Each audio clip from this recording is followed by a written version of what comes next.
Kanye posted a picture of Corey Gamble, Kris Jenner's longtime boyfriend. The caption reads, "God has a plan to remove the godless. Corey needed to never be here anyway." And I think he's a nice person. Not a great person, a nice person who used to be around Puff's family, then got around Justin Bieber. Or let me ask you about Corey Gamble. What about that? He was at Kim Porter's death scene. Yeah, I know. And he was also the nigga that took Tory Lanez to Kylie's house to fake shoot Megan Thee Stallion. Corey Gamble is Justin Bieber's former tour manager, which taught Kris Jenner how to be a tour manager so that she could take over the financial responsibility for all of Kanye West shows and remove Sean G. Cute. Anyway. Shit. Yeah, Corey Gamble has been a plant for a long time. Everybody knows it. Okay. Now, mind you, Jag, people in the comments of our last interview... He's probably the one. Closely with Scooter Braun, hand in hand with many young pop stars, Corey would often post himself traveling on luxurious private jets. In quite a few photographs, private jets that Corey is traveling on look a lot like P. Diddy's private jet, which certainly would not be a surprise knowing that they go back so many years. But Corey Gamble's connection to P. Diddy, along with his close proximity to many young pop stars, is sinister to... Word on the street is that Corey Gamble might have found himself cozying up to none other than Kim Kardashian herself. Yep, you heard me right. And get this, apparently, Kris Jenner isn't batting an eyelash over it. Why? Well, according to insiders, Kris has a history of being pretty chill about these things. After all, she's no stranger to playing matchmaker for her daughters, especially when it comes to rubbing elbows with the likes of Diddy. Now, let's talk about Kris and Corey's relationship. These two have been an item for a whopping decade. First, there was Robert Kardashian, then Caitlyn Jenner, and now Corey Gamble. But hold on to your hats because here comes the kicker. Whispers are swirling that Corey might not just be Kris's boyfriend, he might be her husband. Yep, you read that right. Secret nuptials and all. But back to the juicy stuff. Did Kim really cozy up to Corey? Well, the grapevine seems to think so. But here's the kicker. It's not exactly sending Kris into a tailspin. Why? Because, allegedly, Kris has a history of, shall we say, open-mindedness when it comes to her daughter's romantic escapades. Pimping them out to Diddy? Hey, no biggie. It seems like Kris Jenner's empire might be crumbling before our very eyes. The queen bee of reality TV is facing a mountain of problems, and this time, her bag of tricks might not be enough to save her. So, check this out. Rumor has it that Kris Jenner's tangled up in some serious scandal involving none other than Diddy and his shady dealings. Word on the street is that Kris allegedly pimped out her own daughter, Kim Kardashian, to Diddy's infamous circle of freak-offs. Yep, you heard that right. It's like something straight out of a Hollywood thriller. And if that bombshell wasn't enough, there's more bad news for Kris. Hulu, the streaming giant, just dropped a major bombshell of their own by canceling the Kardashians show. You can bet your bottom dollar that Kris is fuming about this one. It seems like Kris Jenner's troubles are piling up faster than ever. In a shocking turn of events, the IRS is reportedly slamming Kris over allegations of tax evasion through her California community church. This could have serious consequences for Kris and everyone associated with her. The IRS claims that Kris has been attempting to evade taxes, not just for herself, but also for her children, by hiding a substantial amount of money under the guise of the church. If these allegations hold true, it could mean trouble not only for Kris, but for her entire family as well.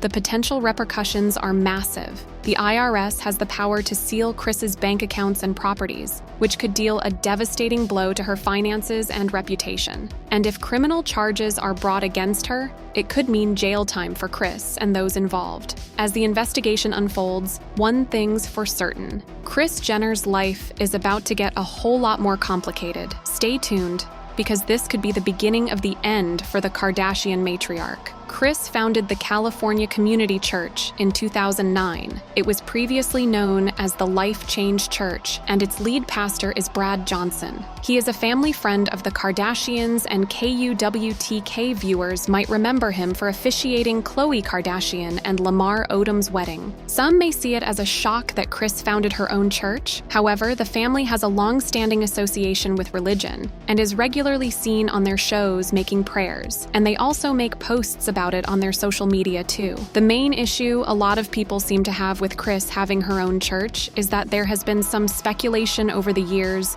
over the authenticity of her having a church. The main concern of this is if Kris decided to found her own church so that she could use it as a tax write-off. Within the church, there is a practice that is known as tithing, which is where it is customary to give 10% of one's earnings back to the church. This set a lot of tongues wagging regarding Kris because it's widely known that she takes 10% of all of her children's earnings, and many found this far too much of a coincidence to believe that there was nothing fishy behind her founding her own church. This may not seem like anything that anyone necessarily needs to be skeptical about at this point, particularly as many managers will often take somewhere around 10% of their clients' earnings. However, it was reported by Radar Online that the California Community Church was involved in a tax scandal after it failed to pay any taxes during its first few years. Kris Church not paying any taxes might confuse some as to why this was a tax scandal, as it's also widely known that churches are exempt from paying federal, state, and local taxes. However, they do have to pay taxes on their payroll expenses, which seems to be what Kris failed to do in this instance. Doesn't sound like something a business-savvy woman like Kris would do. There are some other issues regarding money and Kris's church that also come into play here. One of which is that there have been a few occasions where the Kardashians have been involved in some charity auctions on eBay and have given the money made from these sales to the California Community Church, which would get them out of having to pay any tax on that money. The other issue is the membership fee that the church charges. Many churches will vary what they charge for their churchgoers. Some will charge a mandatory fee. Some will ask that members pay 10% of their earnings but won't make this mandatory, and others will ask for a small contribution whenever someone attends their church. However, the California Community Church charges $1,000 per month in order to be able to attend their church, so it certainly seems like something that is more for the rich and wealthy. But overlooking that, it would also seem that this membership fee gives Kris even more money than what she currently makes, which many aren't happy about. If you think that's the only scamming scandal Kardashians are involved in,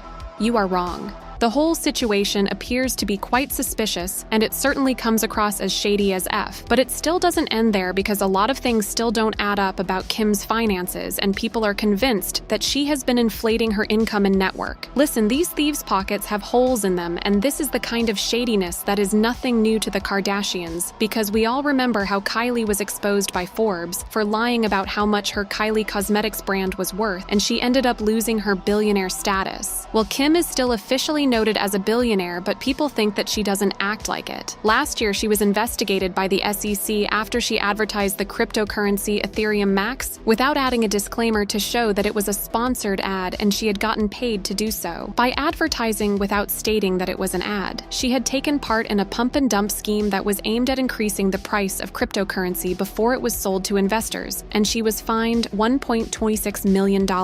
People have pointed out how weird it is that Kim would still be running ads on Instagram, even as a billionaire, because that is certainly not billionaire behavior. It's giving more Instagram influencer rather than billionaire businesswoman. And this is another reason people think that low-key she isn't as rich as she wants us to think, and according to Kanye, people are right about that. While Kim is definitely far from the opera girl, she has way less money than people think, and this is why Kanye was always careful to keep his money separate from hers, even when their marriage was still going well. He never wanted to get financially tied up with her because he knew that he would be losing a lot of money at the end of the day. A source spoke to People magazine and said they keep their accounts basically separate. See, back in the day, before Kim was famous, she worked as a closet assistant for singer Brandy, but Kim did her dirty because she stole from Brandy. As the closet assistant, Kim had access to Brandy's credit card for a one-time. However, after Kim stopped working for Brandy, she along with Chloe and Rob took advantage of the access and stole $120,000 from Brandy's mother. What this means is that Kim held onto the credit card details for years and waited until she believed enough time passed before carrying out the thievery. But to make matters worse, they tried to be sneaky and hide the paper trail by spending the stolen money at their stores, Dash and Smooch, instead of using it directly. To avoid suspicion, they used the stolen money to make it seem like legitimate income from their clothing stores, because they thought it would be harder to trade since Brandy buys a lot of clothes. However, they were caught red-handed. At first, Brandy's mother gave gave Kim the opportunity to return the money without involving the law because of her relationship with Brandy and Ray J. But when she didn't repay the money for over a year, she decided to take legal action against them. But then Brandy and Ray J convinced their mother to withdraw the lawsuit and resolve the matter outside of the courts. According to Ray J, this was the actual reason behind his breakup with Kim. But that wasn't the last time that Kim was involved in such money shenanigans, because she was also linked to a money laundering scheme. Before her rise to fame, she had a sugar daddy named Joe Low, an Asian man whom she has been accused of helping launder illegal money. Insiders claim that Kim frequently traveled with Joe Low to gambling houses in Kazuya. And in 2009, she even claimed to have flown back to LA with a trash bag full of $250,000 cash that he won from a casino in Las Vegas. But it turns out that this might have been part of a larger money laundering scheme, as Joe Low has been implicated in such activities. The insider wrote, "Low is wanted by international authorities in connection with a multi-billion-dollar money laundering scheme. He is accused of being the mastermind behind a scheme to siphon $4.5 billion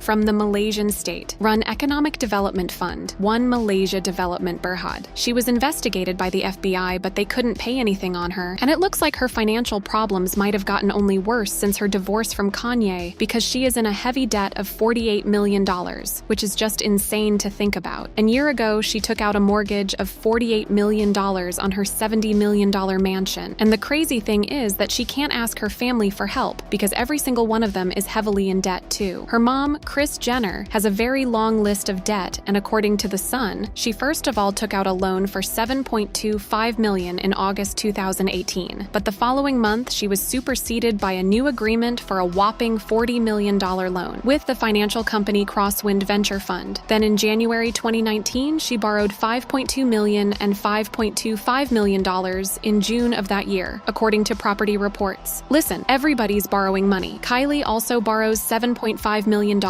And long story short, the Kardashians are $132 million in debt, which is crazy. But hey, they gotta pay for their designer clothes and private jets somehow, right? Plus, their financial worries are just the latest in a long streak of what people are calling their flop era, and they might want to level up their game very quick. And I mean quick. And if Kim thinks Kanye might bail her out, well, she better think again, because sources report that Kanye is 100% focused on his new wife Bianca and has zero thoughts of regard towards Kim outside of their 4 kids. Why this is just crazy. And people have comments saying that whole family's wealth is built on shams and scams, not to talk about faking their documents to end up on rich lists and etc. More and more are seeing their lives. Not even a momager can do anything to save them from their well-deserved downfall. Prenuptial agreements save Kanye from a whole lot of grief. Smart men hope they go down hard, and they're broke. It's all smoke and mirrors. That's why she's trying to get North to work. Listen, the Kardashians and her family are some wild or crazy kids, but if you think that's crazy, just wait until you see the chaos in the next video.